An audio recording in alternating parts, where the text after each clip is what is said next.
UV board preparation with Anil sir channel पर जो है आप सभी लोगों का स्वागत है। आज जो मैं क्लास 12th का डिफरेंशियल या डिफरेंशियबिलिटी, डिराइवेटिव एंड डिफरेंशियबिलिटी कर सकते हैं, जिसको हम कहते हैं अवकलन और अवकलनीयता के बारे में कुछ हम डिस्कस करेंगे। डिस्कस करने से पहले जो कुछ कंडीशन हम बता रहे हैं, थोड़ा सा उस पर ध्यान दीजिएगा आप। और कैसे जो है डिफरेंशिएशन को हम इंडिकेट करते हैं, कैसे जो है इसको हम बताते हैं, इस चीज़ को हम देखेंगे। तो इससे पहले जो एक हम फलन ले लेते हैं, जैसे कोई हम फलन मान लेते हैं। जैसे मान लीजिए कि y इक्वल टू हमारा जो है f(x) एक फलन है। तो जब भी हम डिफ्रेंशिएशन करते हैं, चाहे कर सकते हैं कि अवकलन करते हैं, तो कैसे करते हैं ये देखा जाता है। तो आप अच्छी तरह से जानते हैं कि ये भी एक चर है, यह भी एक चर है, लेकिन जो ये चर है इसको हम परितंत्र कहते हैं, ये स्वतंत्र होता है। ठीक है, तो हम हमेशा जो है कि x के रिस्पेक्ट में जो है y का डिफ्रेंशिएशन कराते हैं, यानी x के सापेक्ष जो है y का हम अवकलन कराते हैं। कहने का मतलब हमारा यह है। तो इसके लिखने का जो है तरीका कुछ होता है। जैसे मान लीजिए कि अगर हमको डिफ्रेंशिएशन कराना है तो हम ऐसे लिखते हैं, जैसे dy upon dx equal to जो है d अपॉन dx f(x) लिखते हैं। ऐसे कंडीशन में हम लिखते हैं। तो जो पढ़ने का तरीका होता है, जैसे कुछ लोग कह देते हैं dy अपॉन dx, ऐसे लोग कुछ पढ़ते हैं कहते हैं d अपॉन dx f(x) कह देते हैं। लेकिन जो dy अपॉन dx पढ़ने का जो तरीका होता है, ये तरीका जो है डिफरेंशियल इक्वेशन के नियम से जो है एक तरह से गलत माना जाता है। इसको हम ऐसे पढ़ते हैं कि इसको पढ़ने का तरीका यह होता है, थोड़ा सा इसको ध्यान देंगे हम लोग। इसे पढ़ने का तरीका क्या होता है, तो हम कहते हैं d dx ऑफ y, ऐसे हम पढ़ते हैं d dx ऑफ y। ये कंडीशन कहा जाता है। अगर इसको लिखा जाता है तो हम ऐसे लिखते हैं, जैसे d अपॉन dx, यहाँ y दिया जाता है, तो इसका मतलब यह होता है कि d dx of y, d dx of y। तो इस तरीके से जो इस कंडीशन को हम पढ़ सकते हैं। लेकिन कहीं कहीं कंडीशन में देखेंगे कि अक्सर लोग जो है पढ़ते हैं कैसे, dy upon dx equal to d upon dx f(x) कह दिया जाता है। तो जो ये पढ़ने का तरीका होता है, ये पढ़ने का तरीका अवकलन में ये थोड़ा सा गलत होता है। ठीक है, और किताबी तरीके से देखा जाए, किताब में कैसे बताया गया है, तो किताब में कई जगह जो है ऐसे बताया गया है कि इसको पढ़ने का तरीका होता है d dx ऑफ y, यानी d अपॉन dx y भी कहा जा सकता है। तो पढ़ने का तरीका कुछ इस तरीके से है। इसको हम हिंदी में ऐसे बोलेंगे, d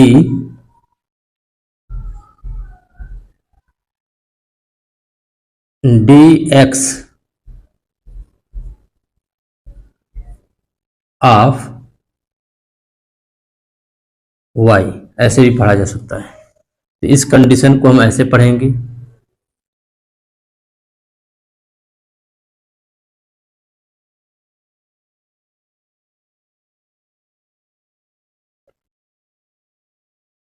d dx of y भी पढ़ा जा सकता है इस फलन को। तो जैसे जैसे मान लीजिए कि मैंने एक फलन क्या लिया, y इक्वल टू f(x) हमने फलन लिया। इस फलन का जो है हमने डिफरेंशिएशन कराया किसके, x के सापेक्ष में। अभी मैंने बताया कि x जो है स्वतंत्र होता है, y जो है परितंत्र होता है। तो x के सापेक्ष में जब हम y का जो है क्या करेंगे, अवकलन कराएंगे, तो उस पीरियड में हम कहते हैं d dx ऑफ y, यानी d अपॉन dx आप फंक्शन आपका क्या हो जाएगा, f(x) हो जाएगा। तो इसको कहते हैं फंक्शन ऑफ x कहा जाता है, या तो ये कह सकते हैं कि फलन, ठीक है ना, x का फलन। ठीक है, ये भी कहा जा सकता है। तो ये जो तरीका रहा, ये पढ़ने का तरीका होता है कि किस तरीके से इसको हम पढ़ते हैं। अब इसमें कुछ कंडीशन ऐसा होता है कि जैसे मान लीजिए कि हम किसी फलन का अवकलन जब कराते हैं, तो अवकलन जो है कराने का जो है एक नियम होता है। उस नियम के आधार पे जो है कि हम अवकलन कराते हैं। जैसे कंडीशन आप थोड़ा सा ध्यान दीजिएगा यहाँ पे,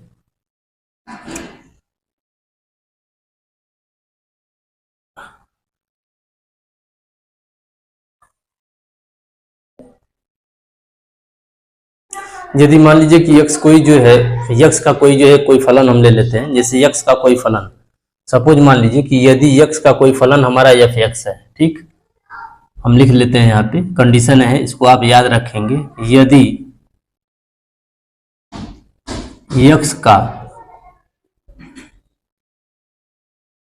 कोई फलन जो है f(x) है, क्या है, f(x) है।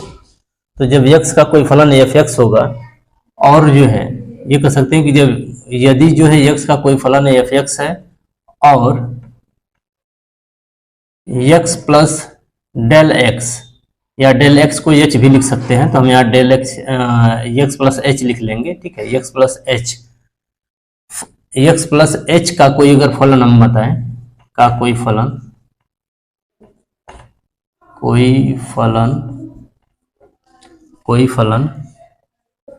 f(x प्लस h) है, ठीक है। तो इसका जो संबंध हम बताएंगे कि इसका रिलेशन कैसे होता है, तो इसके रिलेशन को हम बताने के लिए हम कहते हैं तो संबंध अगर हम बताएं, अगर हो तो संबंध, कैसा संबंध होता है, हो तो संबंध, ठीक है। तो संबंध हम बताते हैं कि limit h tend to 0 f(x plus h minus f(x) upon h देते हैं। क्या देते हैं? h देते हैं। h देंगे जिसको हम कहते हैं का सीमांत जो है मान माना जाता है, तो कह सकते हैं का सीमांत मान। तो का सीमांत मान जो होता है, तो सीमांत मान की जब बात करेंगे तो हम कह सकते हैं कि सीमांत मान, ठीक है, x के सापेक्ष, क्या कहेंगे, x के सापेक्ष, ठीक है। जब x के सापेक्ष की बात आएगी तो हम कहेंगे x के सापेक्ष f(x) का अवकलन गुणांक, क्या कहेंगे, अवकलन गुणांक, ठीक है ना। तो अवकलन गुणांक हम कहते हैं, या अवकलन गुणांक जो है कहलाता है, भी कह सकते हैं अवकलन गुणांक कहलाता है। यानी हमारे कहने का मतलब यह है कि जैसे सपोज मान लीजिए कि कोई हमारा फंक्शन जो है y=f(x) दे दिया, कोई फलन जो है y=f(x) दे दिया, और f(x) पे कोई फंक्शन हमारा कोई फलन है, ठीक है। तो हम क्या करते हैं कि उस फलन में जो है कि कुछ इंक्रीमेंट कराते हैं और बहुत मिनिमम इंक्रीमेंट कराते हैं। तो जो हम उस फलन में इंक्रीमेंट कराएं, जैसे मान लीजिए कि x का कोई जो है फलन हमारा f(x) हो गया, अब f(x) जो हो गया, तो अब इस f(x) वाले में हम कुछ इंक्रीमेंट कराएं, तो जब इस x की वैल्यू में जब इंक्रीमेंट कराएंगे, तो इंक्रीमेंट का मतलब कुछ बढ़ाया, तो हमने कितना वैल्यू बढ़ाया, हमने h मान बढ़ा लिया, ठीक। तो जब h मान बढ़ा लिया तो x प्लस h का कोई अगर फलन देखेंगे तो f(x प्लस h) हो जाएगा। तो इसमें जो है हम इसका सीमांत मान अगर निकालें, सीमांत मान का मतलब होता है लिमिट वैल्यू, इसको लिमिट वैल्यू कहा जाता है।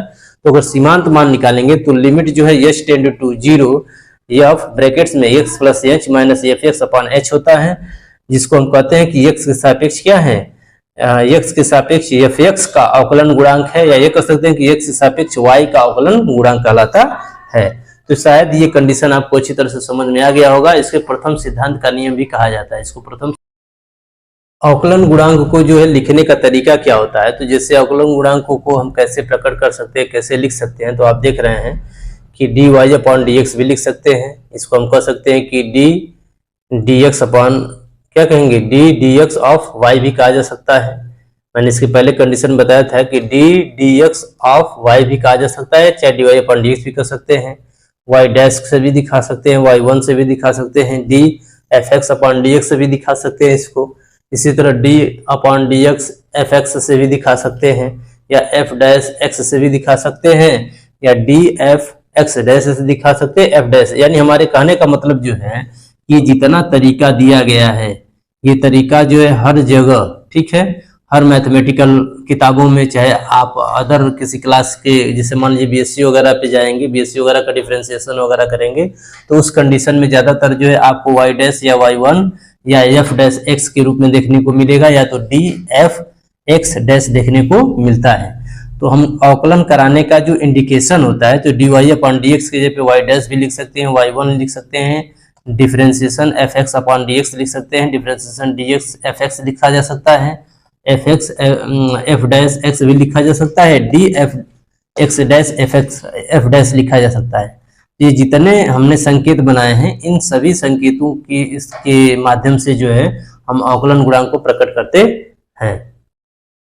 अवकलन से रिलेटेड जो है कुछ इंपॉर्टेंट फार्मूले होते हैं, तो आज हम कुछ फार्मूलों से संबंधित डिस्कस करेंगे और एक आध फार्मूला डिराइव करके बताएंगे कि कैसे फार्मूला को डिराइव कराया जा सकता है, ठीक है। आपका जो है कि अवकलन के प्रथम सिद्धांत के नियम के अनुसार, ठीक है। उससे भी कुछ डिराइवेशन करके दिखाएंगे। जब भी इसके पहले जो मैंने आपको एक फार्मूला बताया था उसी की बेस पे, तो पहले हम फार्मूला लिखवा देते हैं, थोड़ा सा इस पर ध्यान दीजिएगा।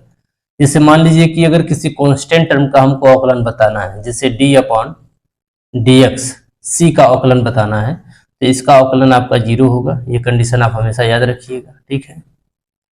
अगर मान लीजिए कोई फंक्शन हमारा दे दिया गया है y इक्वल टू करके दे दिया गया होगा फंक्शन हमारा, और उसमें कंडीशन आपका ऐसे दे दे, जैसे ए यू दे दे, तो इस कंडीशन को अगर डिफरेंशिएशन कराना है तो कैसे कराएंगे, तो इसको हम लिख सकते हैं dy/dx, ठीक है।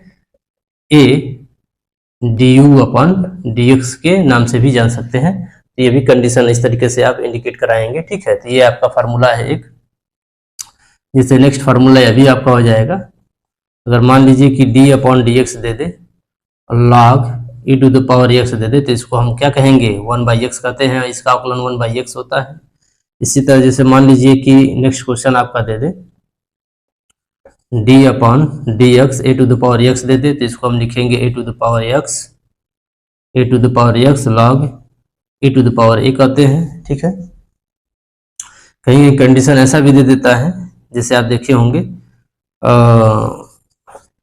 d/dx e⁻x का डिफरेंशिएशन e⁻x ही होता है। अगर मान लीजिए सपोज कहीं कंडीशन ऐसा दे दे,